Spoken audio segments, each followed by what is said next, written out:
자료가 다 사라졌다고요? 그럴 리가 없어요. 한국의 한 건축가 사무실. 여기 중요한 회의를 앞둔 독일 출신의 건축가가 당황한 표정으로 동료들을 바라보고 있습니다. 그녀의 말을 들은 한국인 동료들은 그녀를 도와 뭔가를 다급히 찾기 시작합니다. 그들 뒤로 일본인으로 보이는 남성이 묘한 표정으로 이 상황을 바라보고 있는데요.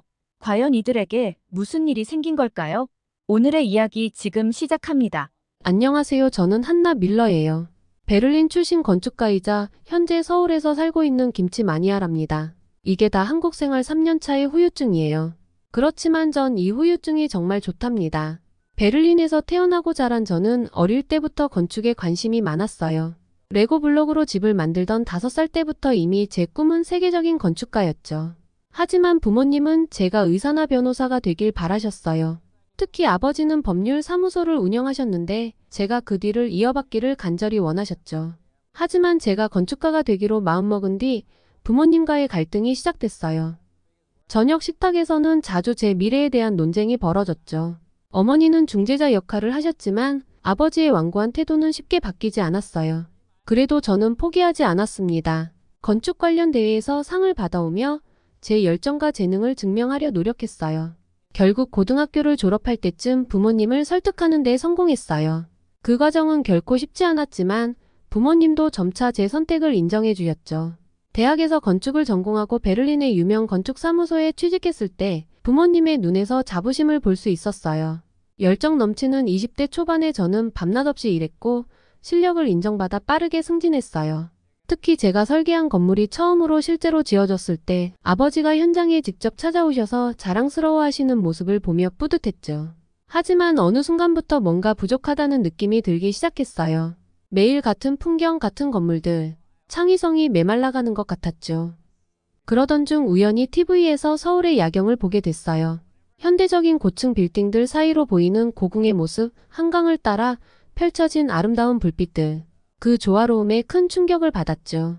그날 이후로 한국에 대해 미친 듯이 공부하기 시작했어요. 한국의 건축 문화 역사. 모든 게 새롭고 흥미진진했죠. 특히 한국의 현대 건축이 전통과 현대를 어떻게 조화롭게 융합하는지에 깊은 인상을 받았어요.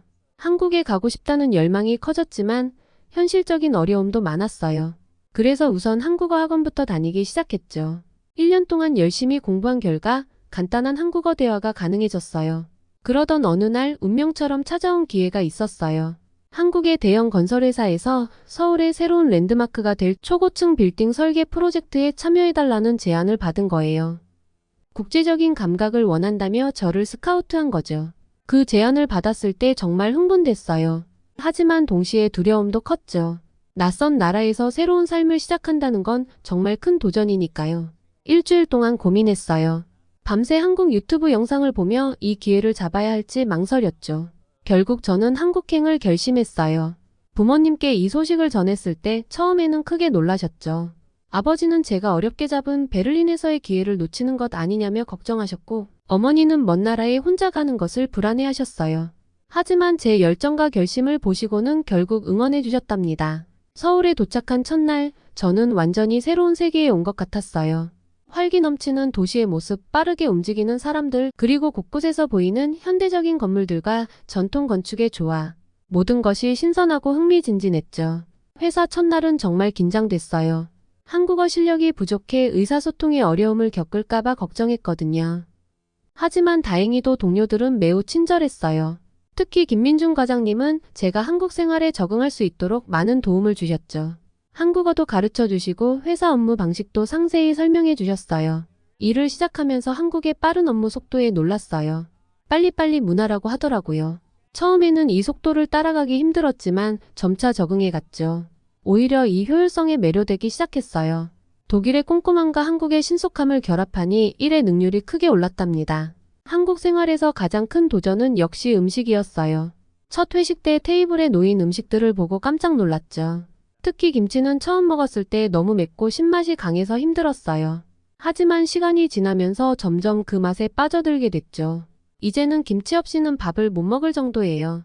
회식 문화도 처음엔 적응하기 힘들었어요. 술을 잘 못하는 제게 소주는 큰 도전이었죠. 처음 소주를 마셨을 때는 정말 이게 술이야, 소독약이야? 하는 생각이 들더라고요. 하지만 이런 회식 자리에서 동료들과 친해지고 한국 문화를 더 깊이 이해할 수 있었어요. 일과 생활에 점차 적응해가면서 저는 한국의 건축에 더욱 매료되었어요. 현대적인 고층 빌딩부터 아름다운 한옥까지 서울의 다양한 건축물을 관찰하는 것이 제 취미가 되었죠. 주말이면 서울 곳곳을 다니며 건축물을 사진에 담았어요.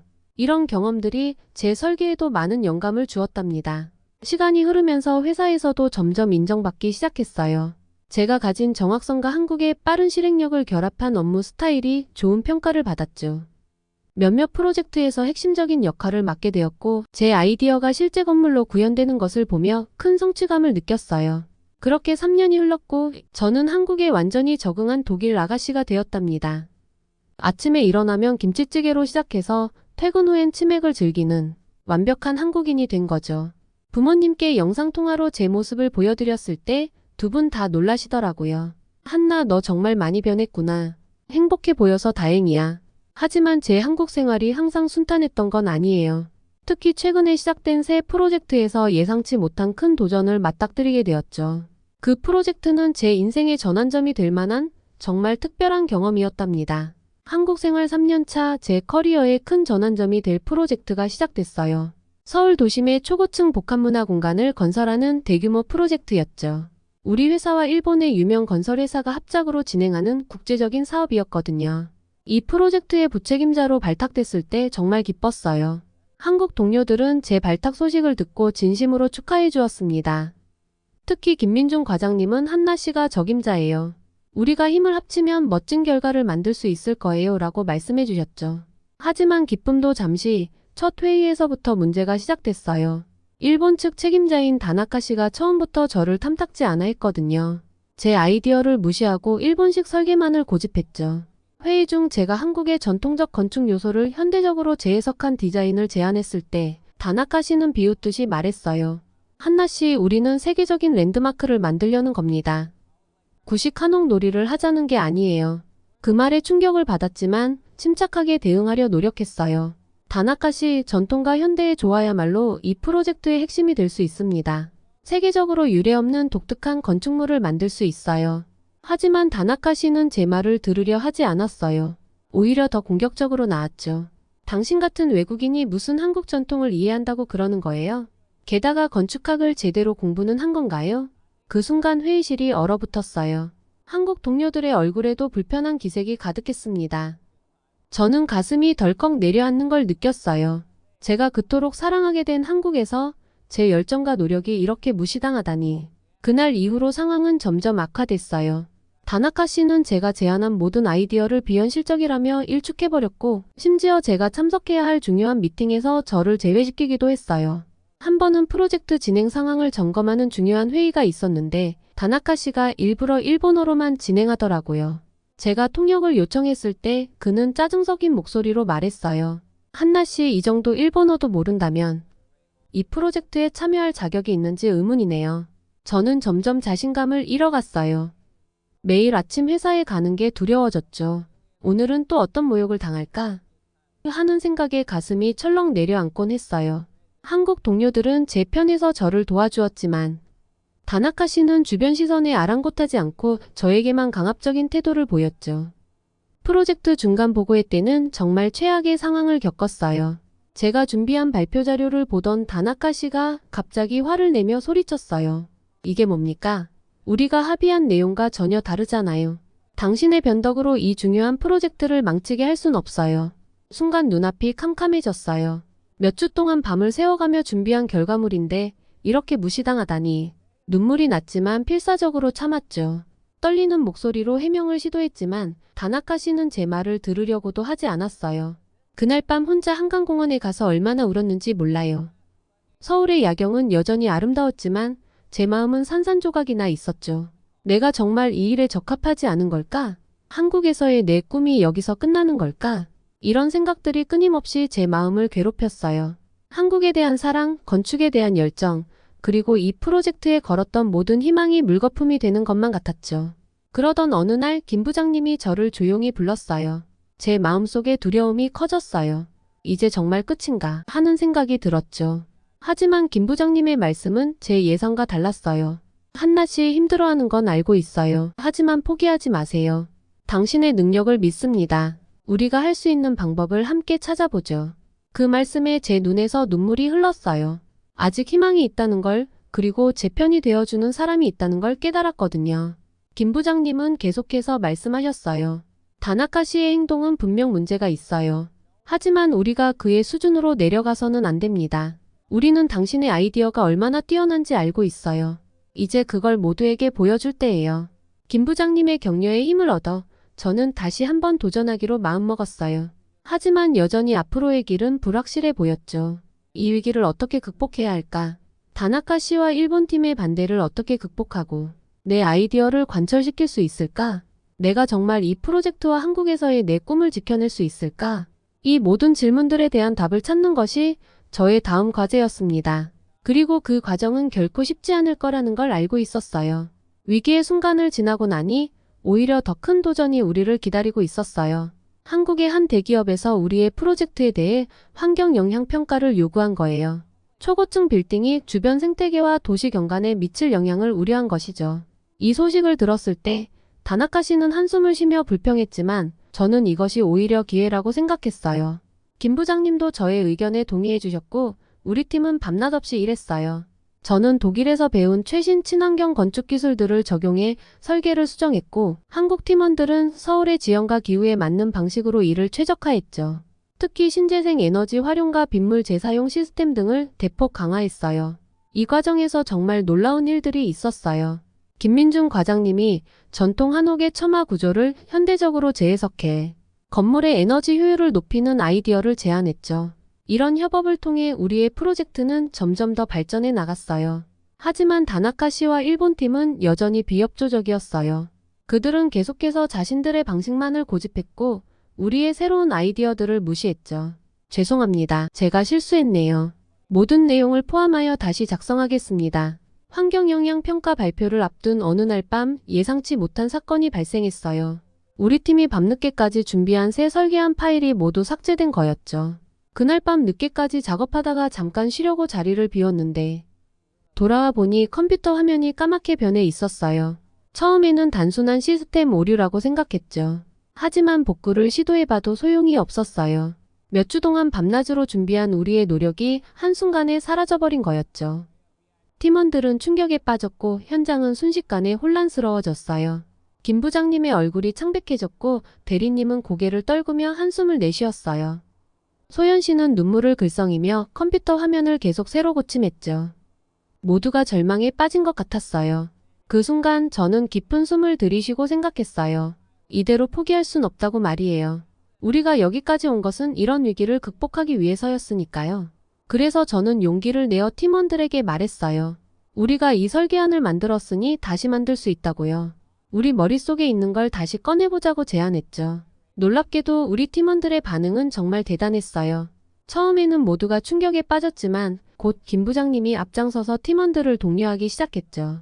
여러분, 우리는 이미 한 번 해냈습니다. 다시 할 수 있어요. 오히려 이번 기회에 더 좋은 설계안을 만들어 봅시다. 김 부장님의 말씀에 팀원들의 표정이 바뀌기 시작했어요. 놀랍게도 아무도 불평하지 않았고 오히려 서로를 격려하며 다시 일어섰어요. 모두가 자발적으로 야근을 자처했죠. 누구 하나 강요하지 않았는데도 모든 팀원이 한마음 한뜻으로 뭉쳤어요. 우리는 즉시 행동하기 시작했습니다. 큰 화이트보드를 가져와 회의실 한가운데 놓고 기억나는 대로 아이디어를 적어 내려갔죠. 처음에는 조금씩, 그리고 점점 더 빠르게 아이디어가 쏟아져 나왔어요. 김민중 과장님은 예전에 제시한 전통 한옥의 처마 구조를 현대적으로 재해석한 아이디어에 새로운 도안을 제안했을 때 모두가 눈을 반짝였어요.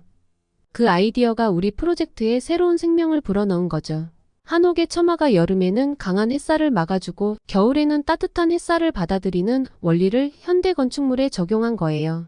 이를 통해 건물의 에너지 효율을 크게 높일 수 있었죠. 대리님은 빗물 재활용 시스템의 업그레이드 버전을 제안했어요.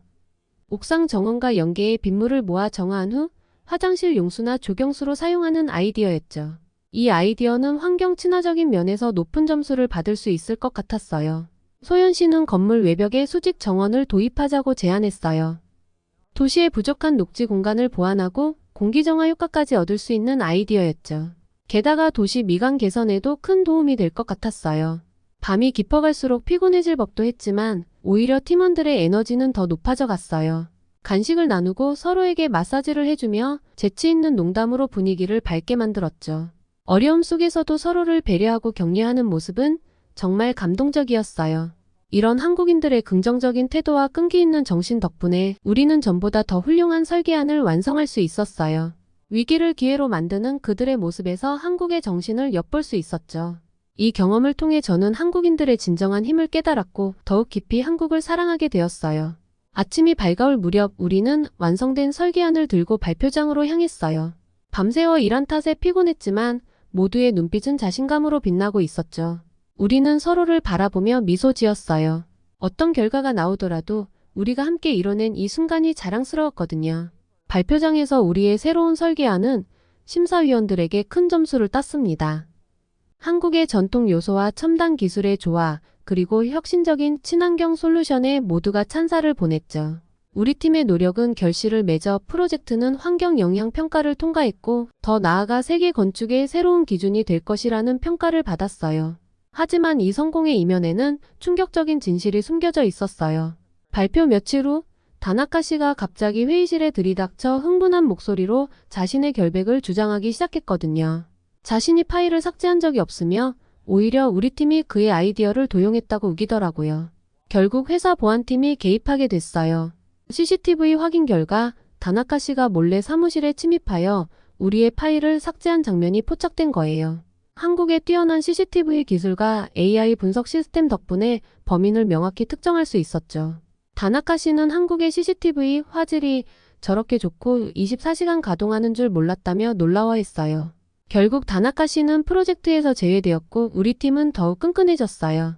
이 사건을 통해 한국 기술의 우수성을 다시 한번 확인했고 우리의 팀워크와 열정이 어떤 위기도 극복할 수 있다는 것을 깨달았답니다. 이 모든 과정을 겪으며 저는 한국에서의 제 역할과 가치를 다시 한번 확인할 수 있었어요.